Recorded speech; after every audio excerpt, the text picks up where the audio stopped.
అనంత కరుణామయుడు అపార కృపాశీలుడైన అల్లాహ్ పేరుతో ప్రారంభిస్తున్న సూర్య అల్ మోమినూన్ 91వ వివరణ 6వ రుకు. అంటే అతన్ని తిరిగి పంపడం జరగదు. ఆచరణను సరికొత్తగా ప్రారంభించేందుకు అతనికి మరో అవకాశం ఇక ఇవ్వడం సాధ్యపడదు. కారణం ఏమిటంటే ప్రపంచంలో పరీక్షకు మనిషిని త్రిప్పి పంపే మాటైతే తప్పనిసరిగా 2 విషయాలలో ఏదో ఒకటే సాధ్యం.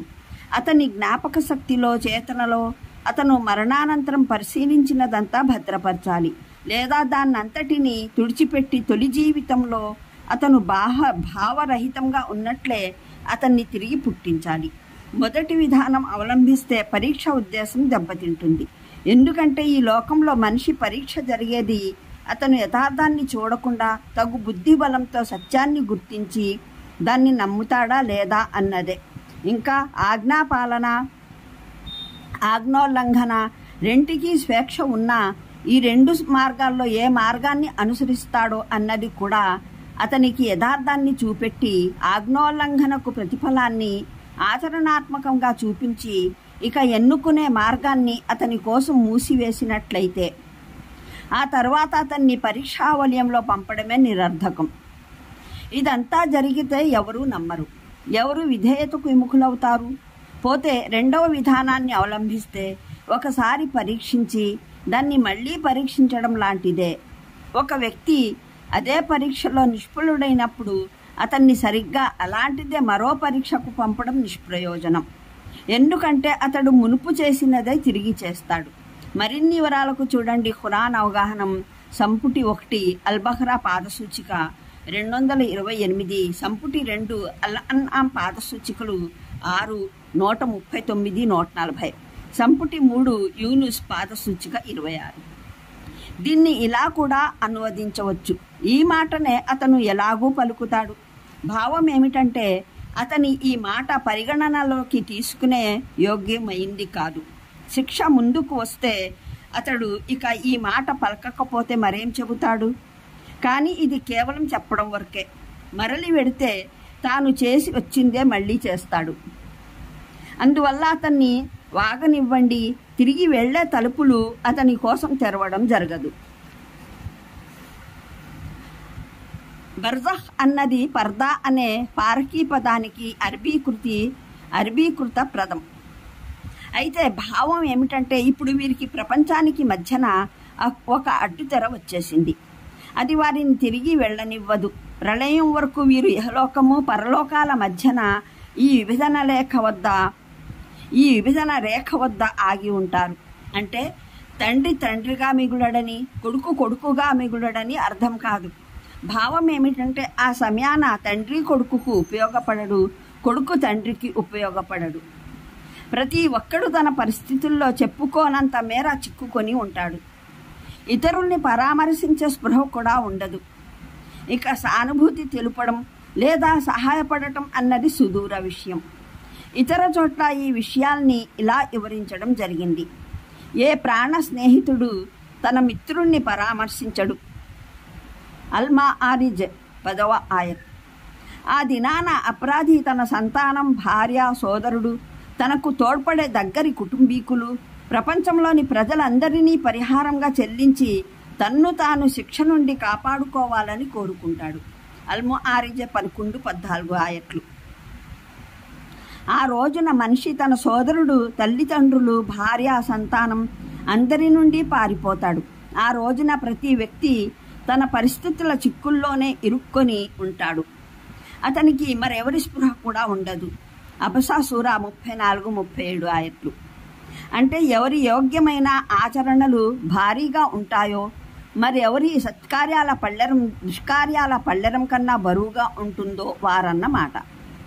సూరా ప్రారంభంలోనూ తర్వాత 4వ రుకులోనూ సఫలత, నిష్ప్రయోజనం ఏ ప్రమాణాన్ని అయితే చూపడం జరిగిందో దాన్ని మరోసారి గుర్తు చేసుకోవాలి. మూలంలో వాడిన పదం కాలిహూన్ అన్నది. కాలిహ అన్న పదం అరబీలో తోలు తీసివేసిన, పళ్ళు బయటపడిన పుర్రె తలకాయని అంటారు. ఉదాహరణకు కాల్చిన మేక తలకాయ అబ్దుల్లా బిన్ మసూద్ రజియల్లాహని అబ్దుల్లా బిన్ మసూద్ రజీ అల్లాహ్ని ఎవరో కాలిహ అంటే అర్థం ఏమిటి అని అడిగితే ఆయన నీవు కాల్చిన మేక తలకాయ చూడలేదా అని ప్రశ్నించారు. అంటే మీ విడుదల కోసం ఎటువంటి విన్నవింపులు వేడుకోలు చేయవద్దు, మీ సాకులు కారణాలు వినిపించవద్దు అని భావం. దీని అర్థం ఇక చిరకాలానికి నోరు మూసుకోవాలని కాదు. కొన్ని ఉల్లేఖనాలలో ఇవి వారి చివరి మాటలు. దీని తర్వాత వారి నోళ్లు శాశ్వతంగా మూసుకుపోతాయని ఉంది. కానీ ఈ విషయం ఖురాన్కు విరుద్ధంగా ఉంది. ఎందుకంటే ముందు స్వయంగానే ఖురాన్ వారికి దైవానికి మధ్య జరిగిన సంభాషణను ఉటంకిస్తోంది. అందువల్ల ఈ ఉల్లేఖనాలైనా తప్పై ఉంటాయి, లేదా ఈ ఉల్లేఖనాల భావం ప్రకారం దీని తరువాత వారు తమ విడుదల కోసం ఏ మనవి అభ్యర్థనలు చేసుకోజాలరు. సఫలతకు అర్హుడెవడు, నష్టానికి పాత్రుడెవరు అన్న విషయమే పునరుక్తమయ్యింది. వివరణకు చూడండి పురాణ అవగాహనం సంపుటి 4 తాహా పాదసూచిక 20. అంటే ప్రపంచంలో మా ప్రవక్తలు మీకు చెబుతూ వచ్చారు, ఈ ప్రపంచ జీవితం కేవలం కొన్ని గుణించదగ్గ పరీక్షా ఘడియలు మాత్రమే అని. వీటినే అసలు జీవితమని, ఇదొక్కటే జీవితమని భావించరాదనీను. నిజ జీవితం, పరలోక జీవితం, అక్కడే మీరు సదా ఉండాలని. ఇక్కడి తాత్కాలిక ప్రయోజనాలు, క్షణికమైన రుచుల కోసం పరలోకపు శాశ్వత జీవితంలో మీ భవిష్యత్తును వినాశపరిచే ఏ పనులు చేయరాదని వారు మీకు తెలిపారు. కానీ మీరు వారి మాటను ఎంతమాత్రం ఖాతరు చేయలేదు. మీరు ఈ పరలోక వ్యవస్థను కాదన్నారు. మీరు మరణానంతర జీవిత భావనను ఒక కాల్పనిక కట్టుకథ అని భావించారు. జీవితమైన, మృత్యువైనా, ఏమున్నా అంతా ఈ ప్రపంచంలోనే పరిమితమన్న మీ భావన మీద మీరు పట్టుపట్టారు. రుచులన్నీ ఇక్కడే జురుకోవాలని కోరుకున్నారు. ఇప్పుడు పశ్చాత్తాపం చెందితే ప్రయోజనం ఏమిటి? స్పృహ కలగవలసిన సమయం మించిపోయింది. అప్పుడు మీరు కొన్నాళ్ల ప్రపంచ జీవితంలోనూ రుచుల కోసం ఇక్కడి శాశ్వత జీవితపు ప్రయోజనాలను పణంగా పెట్టారు. మూలంలో అబసన్ అన్న పదప్రయోగం జరిగింది. దానికి ఒక భావం ఆటగా అని, రెండవ అర్థం ఆట కోసం అని వస్తుంది. మొదటి రూపంలో ఆయత్ భావం మీరు ఏమని అనుకుంటున్నారు? మేము మిమ్మల్ని ఇట్టే కాలక్షేపంగా పుట్టించామని, మీ సృష్టికి ఎలాంటి ఉద్దేశం, ఆశయం లేదని, కేవలం ఒక లక్ష్యరహితమైన సృష్టి సృజించి వ్యాపింపజేయడం జరిగిందని అనుకుంటున్నారా అని వస్తుంది. రెండవ రూపంలో భావం మీరేమని అనుకునేవారు?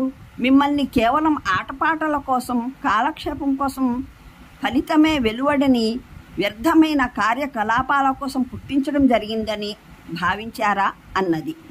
అంటే నిరర్థకమైన క్రియకు పాల్పడటం అనేది ఆయనకు తగని విషయం. ఆయన దానికి అతీతుడు, ఉన్నతుడు. ఇంకా స్వయంగా ఆయన దాసులు, పాలితులే. ఆయన దైవత్వంలో ఆయనకు సహవర్తులవడము తగినది కాదు. ఆయన దానికి అతీతుడు, ఉన్నతుడు అని అర్థం. మరో అనువాదం ఇలా కూడా సాధ్యమే. మరి ఎవరైతే అల్లాహతో పాటు మరో ఆరాధ్యుణ్ణి వేడుకుంటాడో తన ఈ చర్యను సమర్థించే ఏ ఆధారము అతని వద్ద లేదు.